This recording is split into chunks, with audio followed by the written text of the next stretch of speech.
Hi, I'm Chris James and you're watching A Healthy Alternative. Today we're going to be talking about how to transition into healthier eating.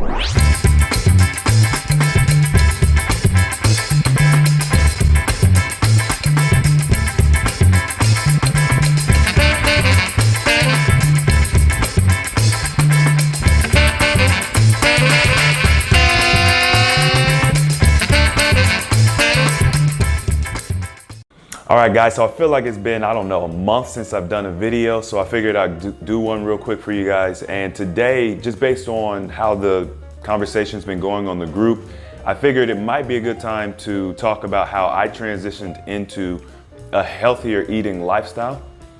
Now, there's a lot of different styles of eating, diet plans, etc. You've got your standard American diet, which is called the SAD diet. That's what most of us are on.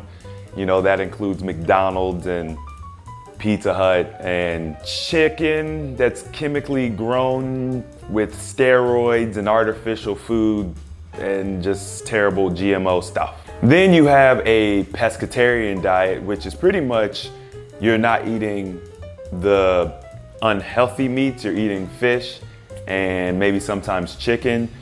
These diets are really dangerous, I think, because the fish and chicken are poisoned so much during the time when they're being raised, during the time when they're being fed, the environment that they live in, whether it's the water the fish live in, or whether it's the crowded cages that the chickens live in. It's kind of this guise of a healthy diet, but it really actually isn't. Then you have a vegetarian diet, which is a little bit better, right? You're eating no meat. I think the problem with the vegetarian diet is that we don't realize how harmful the chemicals are that they use in the processing and growing of the food. And so the vegetarian diet sounds really good, but you don't get the healthy results that you would expect. And then you feel really bad because it's like, wow, I'm doing all this stuff to eat healthier, but I'm still sick, I'm still gaining weight or whatever. Then we've got the vegan diet, which there's kind of two elements of the vegan diet. You have the regular vegan diet, and the vegan thing is, in my belief, it's more of a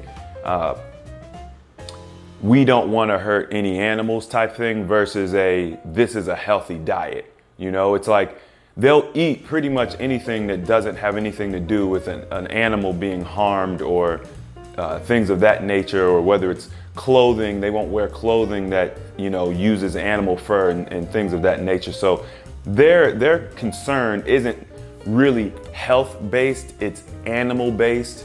And while there's nothing wrong with that, and I'm not saying that there's anything wrong with any of these diets if that's what you choose to go with, I just want you to be aware of the harmful side of the diet. But with the vegan diet, my thing is you can still eat Oreos on a vegan diet, right? Like, actually, don't quote me on that, but I did hear that you can eat Oreos because of Oreo. There's no animal that's used in the process of making an Oreo, but you have a lot of the chemical foods that are used with making Oreos. And there's just other examples similar to like that, where something might be good on the vegan diet because there's no animals that are harmed in the process, but it may not be healthy for you. The other half of the vegan diet would be the raw vegan diet, which in my opinion, the raw vegan diet gets you very, very close to a healthy diet.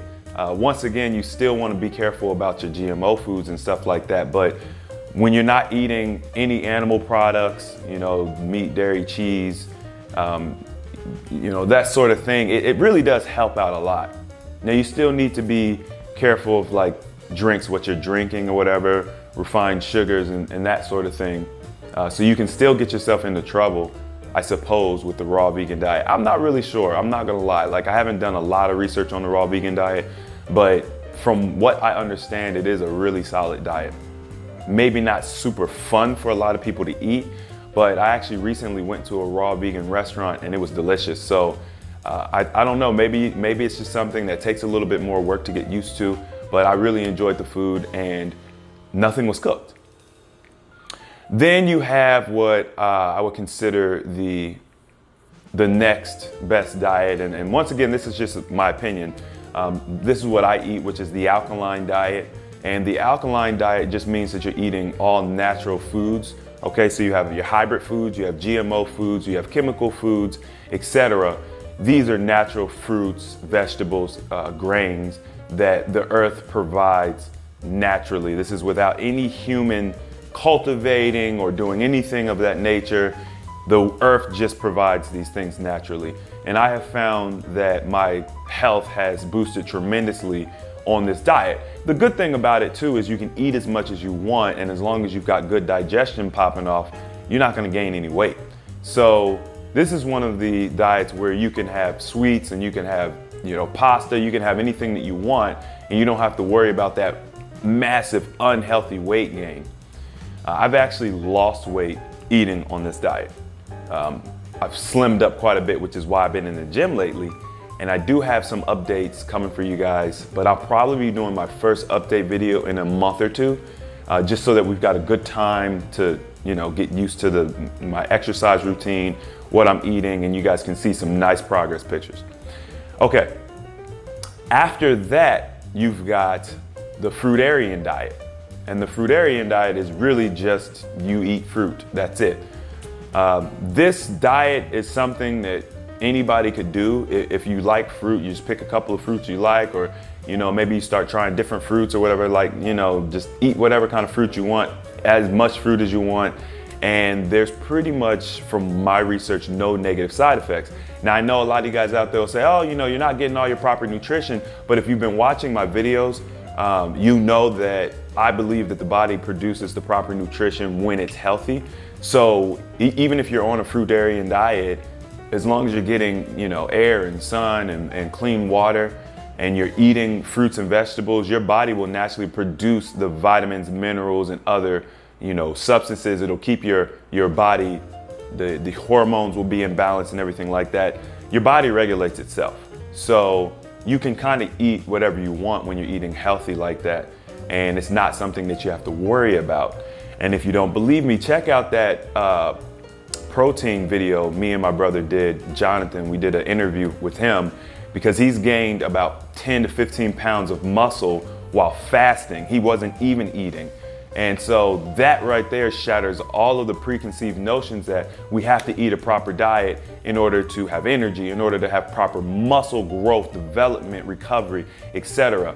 And that's what's great about this channel is we're not just talking, we're doing these experiments, we're testing, we're recording, and we're sharing our data so that you guys can see it for yourselves and then try it for yourselves. Okay, so what did I do to transition into alkaline eating? Well, first of all, I learned about it, right? There's a lot of things that you need to understand about what alkaline eating is, and that goes for any of the diets that you choose. You want to find out the pros, the cons, and then of course, there's going to be a lot of transitioning because I'm sure what's in your pantry or your refrigerator already, it's probably not going to be conducive to the diet that you're choosing, right? Because you're changing your diet. So what I did was, and if I'm 100% honest, is I ate all of the food that I had in my refrigerator, my pantry. I do have some stuff in cans still that I just don't plan to do anything with. Maybe I'll donate it, I don't know. I don't really eat anything out of a can anymore. I don't eat anything out of a freezer bag. So I don't go to the frozen section and buy any fruits or vegetables that way. I get all of my produce fresh. And what I noticed for me personally is that my quality of living was improved heavily by changing the way I eat because the food is so delicious. I never really liked cooking before, but now that I eat the way I eat, I love cooking. And I love sharing the food with all my friends and family and getting them to say, wow, this is really good. Or wow, I've never had a meal without meat and enjoyed it. I mean, it's like one of the few pleasures of life for me.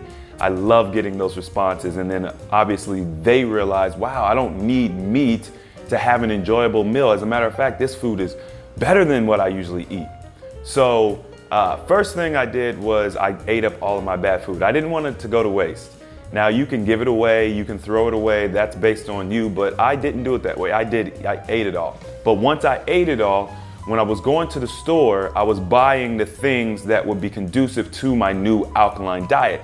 So I went out and I bought a whole bunch of different seasonings, okay? Because I had to drop like black pepper and I had to drop like garlic and You know, there was a couple of other seasonings I had to drop that I was used to using seasoned salt. I mean, I used to use seasoned salt or garlic salt or onion salt for everything.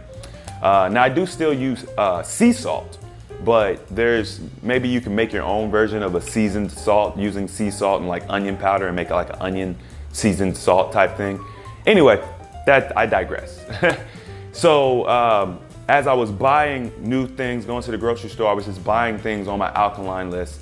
And then I also found this amazing channel, Ty's Conscious Kitchen, and all he does is cook alkaline meals. So I started writing the recipes down and just trying the stuff out. You know, I bought whatever I needed to buy, whether it was a rolling pin or a blender or whatever. I was fully committed to this process, and in the end, the results were amazing. So that's just really quickly how I transitioned into alkaline eating. It took me about a year to get to my 80-20 because I still do have some of the, you know, non-alkaline foods if I go to the movie theater or if I go out with some friends or something like that. But it's a very rare occasion, and it's not enough to affect me on a deep level. And when you do eat something that's not good for you, just make sure that you got the good digestion going. Get you some apricots. You know, I promote those apricots. Flush your system out, drink plenty of water. If you like this video, make sure to hit that thumbs up. And if you want to see more videos like this, don't forget to subscribe. And as always, the application of knowledge is power, and I'll see you guys next time.